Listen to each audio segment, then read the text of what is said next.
सर्वांना नमस्कार. मित्रहो, शाकाहार आणि मांसाहार याच्याबद्दल आज आपण शास्त्रीय दृष्ट्या सायंटिफिकली आमच्या मेडिकलच्या दृष्टिकोनातून आपण थोडा विचार करूया की शाकाहाराचे कोणते फायदे असतात, तसंच कोणते तोटे सुद्धा असतात, तसंच मांसाहाराचे कोणते तोटे असतात, कोणते फायदे असतात, कोणता आहार चांगला आहे, कशामुळं, याच्यावर आज आपण सविस्तर बोलूया. सुरुवातीला आपण शाकाहाराबद्दल, की शाकाहार घेणाऱ्या व्यक्तीला त्या शाकाहारामधून सर्व प्रकारचे व्हिटॅमिन्स, जीवनसत्व, तसंच मिनरल्स, ज्याला क्षार म्हणतो आपण, ट्रेस एलिमेंट्स, खनिज म्हणतो, हे सगळ्या प्रकारचे मिळू शकतात, हे मिळतात. आणि याच्यामुळे काय होतं, याच्यामध्ये वॉटर कंटेंट जास्त असतं. शाकाहारामध्ये पाण्याचं प्रमाण, फळं, पालेभाज्या, फळभाज्या याच्यामध्ये पाण्याचं प्रमाण जास्त असतं. त्यामुळं पाणी ॲडिक्वेट शरीरामध्ये राहतं, मेंदूचं कार्य चांगलं चालतं, लघवी चांगली येते, म्हणजे गडद किंवा गढूळ लघवी येणार नाही, किंवा डार्क पिवळ्या रंगाची, गडद पिवळ्या रंगाची पण येणार नाही, लघवीचे त्रास पण कमी होतात. आणि दुसरा महत्त्वाचा काय होतं की मेंदूकडं हे सगळे घटक मिळाल्यामुळं मेंदूची जी चंचलता असते, चपळपणा जे त्या व्यक्तीचा असतो, किंवा जे टॅलेंट म्हणतो आपण, IQ, इंटेलिजंट क्वोशंट जो असतो, हा शाकाहारी व्यक्तींचा चांगल्या प्रकारे या दृष्टीनं, या बाजूनं चालतो की शक्तीपेक्षा युक्ती श्रेष्ठ असते, असं जे आपण म्हणतो. हे युक्ती ही सगळ्यात चांगल्या प्रकारे शाकाहारी व्यक्तींची चालते.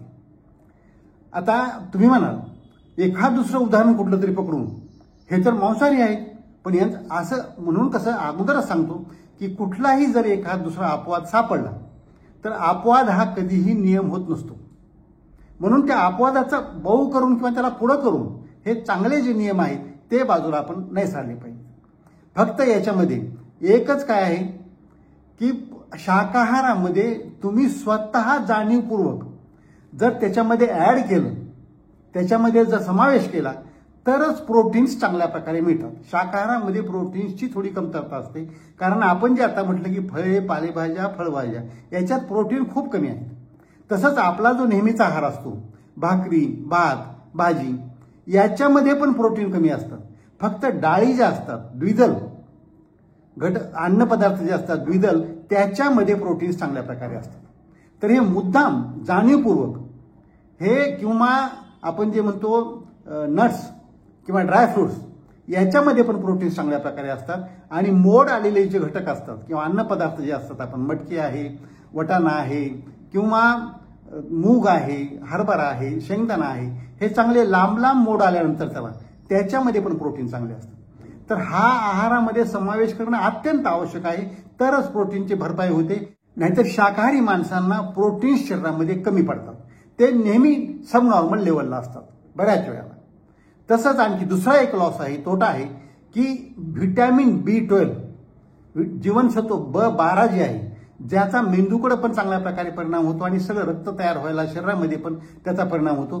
हे पण मुद्दाम जर आपण नाही घेतलं, प्रयत्नपूर्वक, जाणीवपूर्वक नाही घेतलं, तर याची पण कमतरता होऊ शकत असते. बऱ्याच शाकाहारी व्यक्तींना या व्हिटॅमिन B12चे इंजेक्शन्स आठवड्याला किंवा 15 दिवसाला किंवा महिन्याला बऱ्याच जणांना नियमितपणाने द्यावे लागतात, तेव्हा ती लेवल चांगल्या नॉर्मलला राहते. म्हणून काळजीपूर्वक जे आंबवलेले पदार्थ असतात, हे आंबवलेले पदार्थ किंवा वेगवेगळ्या प्रकारची, वेगवेगळ्या रंगाची जी फळं असतात, पालेभाज्या असतात, याचा आहारामध्ये आवर्जून समावेश केला पाहिजे, म्हणजे व्हिटॅमिन B12 पण चांगल्या प्रकारे राहू शकतं. आता याच्यामध्ये सगळ्यात काय आहे की मानसिकता जी आहे त्या व्यक्तीची, शाकाहारी व्यक्तीची, ही मानसिकता चांगल्या प्रकारे राहते. कारण कसं असतं, इथं कुणाचा आपण म्हणजे खून नाही केलेला, मर्डर नाही केलेला, म्हणजे कशी अहिंसात्मक विचारसरणी थोडीशी असते. कारण कसं आहे की चिकन म्हणलं की ती कोंबडी मारलेलीच आहे, म्हणजे मटण म्हटलं की बकऱ्याचा बळी घेतलेलाच आहे. म्हणजे हे अशी जी भावना असते ती यांच्या मनामध्ये जास्त येत नाही. आणि दुसरी एक गोष्ट म्हणजे तुम्ही आपल्याकडची पद्धत किंवा रुटीन सगळी पद्धत पहा की शाकाहारी माणसं जेवायला ते दारू पितीलच ह्याची जास्त शक्यता नाही. अशी पण काही उदाहरणं असतील की शाकाहारी आहे प्युअरली, परंतु रात्रंदिवस तो पित राहतो. म्हणून मी सुरुवातीला सांगितलं की असा एका दुसरा अपवाद असेल तर तो नियम होऊ शकत नाही. परंतु शाकाहारी जेवणाच्या वेळेला माणसाला दारूची आठवण जास्त येत नाही. मात्र याच्या उलट जर मांसाहार असेल, मटण असेल, चिकन, तो तुम्ही आवर्जून पहा, त्यावेळेला थोडीशी दारू पिलीच पाहिजे असा एक समज आहे आणि ती प्रथा पण बऱ्याच ठिकाणी चालू आहे. म्हणून हे चिकन, मटण, मासे जे असतात त्याच्याबरोबर अल्कोहोलचं आणि प्रत्येक वेळेला मनात कुठंतरी एक सबकॉन्शियस माइंडमध्ये असतं की हे बकरं मारलेलं आहे, त्याला खून केलेला आहे त्याचा, आणि त्यानंतर हे आपण खात आहोत. कोंबडी मारलेली आहे त्या किंवा मासे पाण्यातले काढून मारलेले आहे, ही पण भावना असते. म्हणून ती हिंसात्मक दृष्टीने थोडीशी मानसिकते कुठेतरी कोपऱ्यामध्ये बसलेली असते. हे दोन झाले. परंतु याचा फायदा कोणता आहे मांसाहारीचा? याच्यामध्ये प्रोटीन्स चांगल्या प्रमाणात असतात.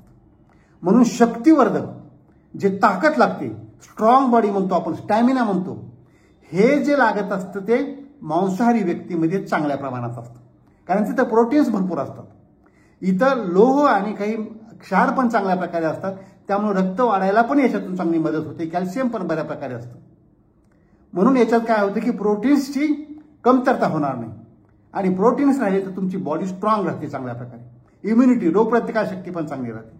आणि दुसरं पण की मांसाहारी व्यक्तींच्या मध्ये व्हिटॅमिन B12 किंवा जीवनसत्व B12 याची कमतरता होत नाही, कारण याच्यामध्ये भरपूर प्रमाणामध्ये चिकनमध्ये, मटनमध्ये, माशामध्ये व्हिटॅमिन B12 प्रमाण जास्त असतं. तर हे जसे त्याचे फायदे आहेत तसेच काही तोटे जे आहेत, चंचलता जी असते माइंडची, ब्रेनची, चपळाई ज्याला म्हणतो आपण, चतुरपणा ज्याला म्हणतो, जे आपण मगाशी म्हटलं की युक्ती श्रेष्ठ की शक्ती श्रेष्ठ, तर शक्तीपेक्षा युक्ती श्रेष्ठ असं आपण जेव्हा म्हणतो तर त्या बाबतीत तिथं थोडीशी कमी बाजू असते. इथे शक्ती जास्त असते तेवढी युक्ती, कारण तुम्ही पहा थोडीशी त्या व्यक्तींची बुद्धी एवढी तल्लख राहत नाही जेवढी शाकाहारी व्यक्तींची राहत असते. आणि तुम्ही आता पहा की जर तुम्ही जगातले मोठमोठे मुष्टियोद्धा किंवा जे ताकद म्हणजे गाजवलेले असतात, फळं जिंकलेले असतात किंवा बॉक्सिंगमध्ये पहिले दुसरे आलेले असतात, यांचं पहा त्यांचा आहार बऱ्याच वेळेला शाकाहारी असतो. कारण तिथं कसं आहे, ते जिंकण्याकरता फक्त शक्ती लागत नाही, तिथं जिंकण्याकरता युक्ती लागते. सगळे ॲथलेटिक्स पण पहा, जे खेळाडू आहेत सगळे जागतिक स्तरावर ज्यांनी क्रमांक मिळवलेले आहेत, नंबर मिळवलेले आहेत, तुम्ही क्रिकेटचे पण काही प्लेयर्स पहा, याच्यामधले मेजॉरिटी बरेचसे हे शाकाहारी आहेत. मात्र ते काय करतात, जाणीवपूर्वक प्रोटीन्स त्याच्यामध्ये चांगल्या प्रकारे घेतात, आणि नंबर 2 व्हिटॅमिन B12 कमी पडणार नाही याची पण काळजी घेतात. आणि तुम्ही सुद्धा जर या प्रकारानं चाललं तर शाकाहार हा आहार सगळ्यात चांगला आहे. मात्र ही काळजी घेणं अतिशय मन लावून केलं पाहिजे, कारण जर B12 कमी पडू लागलं तर मेंदू चांगल्या प्रकारे कार्य करणार नाही, तुमच्या अंगात रक्त पण चांगल्या प्रकारे वाढणार नाही. म्हणून याची कमतरता नाही पडू दिली पाहिजे. आणि मांसाहारी माणसांनी पाणी जास्त पिलं पाहिजे, कारण कसं असतं याच्यामध्ये हे पाणीदार पदार्थ नाही. जसं आपल्या पालेभाज्या फळामध्ये दाबलं की असं पाणी येतं, रस निघतो, तसं ह्याच्यामध्ये मटण, चिकनमध्ये किंवा माशामध्ये असा रस नाही येणार. म्हणून यांना पाणी कमी पडतं शरीरामध्ये, आणि लघवी यांची कॉन्सन्ट्रेटेड व्हायला, गडद पिवळी व्हायला किंवा लघवीचे त्रास जास्त होतात त्याच्यामध्ये मांसाहारी व्यक्तींच्या मध्ये. म्हणून त्यांनी पाणी जास्त पिलं पाहिजे. आता हे 2 झाले, आपण तुलना केल्या. आता आपण याच्यातून काय समजूया की सर्वसामान्य माणसाला, ज्याला बाबा एवढी काळजी पण होणार नाही की ज्याच्यामधून प्रोटीन्स चांगले मिळतील शाकाहारी आहारातून आणि व्हिटॅमिन B12 पण मिळेल, एवढी घेणं होणार नाही. आणि जे मांसाहारी आहेत त्यांनी इतकं मांसाहार करण्याची पण गरज आहे का, ती गरज नाही. म्हणून आपण काय म्हणतो याला की संयमित मांसाहार, म्हणजे आठवड्याला एखाद्या वेळेस मांसाहार. असे जे फॅमिली आहेत, असे जे लोक आहेत ते बॅलन्स साधतात. म्हणजे त्यांना काय होतं की 90% सगळे गुणधर्म जे शाकाहारी आहाराचे आहेत ते मिळतात, आणि प्रोटीन्ससाठी आणि व्हिटॅमिन B12 साठी हा मांसाहार आठवड्याला एखाद्या दुसऱ्या वेळेस घेतलेला चांगल्या प्रकारे फायदेशीर ठरतो. म्हणून आपण व्यवहारी असं केलं पाहिजे की मिक्स डाएट, म्हणजे हे आपण जे म्हणत असतो की हर्बिव्होरस म्हणजे काय, की फक्त शाकाहार असणारे. कॉर्निव्होरस म्हणजे काय, फक्त मांसाहार असणारे. आणि ऑमनिव्होरस जे असतात, हे ऑमनिव्होरस म्हणजे हे मिक्स डाएट असलेले. माणूस हा कसा आहे, त्या मिक्स ह्याच्यामध्ये बसणार आहे. कारण त्याचे दात कसे आहेत माणसाचे, त्याचे दात थोडेसे आखूड आहेत, सुळे दात नाहीत त्याला. जे मांसाहार खाणाऱ्या प्राण्यांना लागत असतात तसे सुळे दात नाही, किंवा त्याला पंजांना नखे नाही आपली शिकार पकडण्याकरता. म्हणून माणूस हा सध्या शाकाहारी त्याची बॉडी आहे. नेचरनं त्याला शाकाहार जास्त दिलेला आहे. म्हणून मांसाहार क्वचित कदाचित थोडाफार केला तर चालतो. हे असं मिक्स डाएट जर घेतलं आरोग्यासाठी चांगलं आहे. पण बऱ्याच वेळा काय होतं, असं मिक्स डाएट म्हणता म्हणता या मांसाहाराकडे एवढं सरकलं जातं की त्याला नंतर मांसाहारी म्हणावं की शाकाहारी म्हणावं हेच पुन्हा प्रश्न पडतो. म्हणून काळजी काय घेतली पाहिजे की दोन्हीचंही संतुलन, बॅलन्स साधता आलं पाहिजे. आणि अशा प्रकारे जर आहार घेतला तर हे सगळे घटक शरीराला मिळतील. बुद्धी पण चांगली चालेल, शरीर पण म्हणजे शक्ती पण, युक्ती पण सगळं चांगलं होईल. आणि तुम्हाला आयुष्यामध्ये जे पाहिजे ते मिळवता येईल. ते मिळवण्याकरता जे सर्वांग किंवा सर्वांगीण आरोग्य ज्याला म्हणतो आपण, हे आरोग्य मिळवण्याकरता हे अशा प्रकारचा सर्वकष विचार केला पाहिजे. आणि हा विचारच तुम्हाला तुमच्या ध्येयापर्यंत, तुमच्या जीवनात यशस्वी होण्याकडे तुम्हाला मदत करू शकतो. म्हणून हे सगळे नियम पाळूया, अशा प्रकारचा आहार घेऊया आणि निरोगी राहून दीर्घायू होऊ. आजचा व्हिडिओ जर आवडला असेल इतरांना पाठवा, लाईक करा, कॉमेंट करा. आणि डॉक्टर राम जावळे हे चॅनल जर आजपर्यंत सबस्क्राईब करायचं राहिलं असेल तर प्लीज सबस्क्राईब करायला विसरू नका. कारण आपल्या आरोग्याने सत्यमेव जयते. सर्व नात्याहून श्रेष्ठ मला हेच नाते.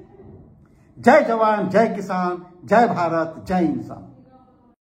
निरोगी राहून दीर्घायू होऊन आकाशात भरारी घेऊया. चला दोस्त हो, रोगराईला हाकलून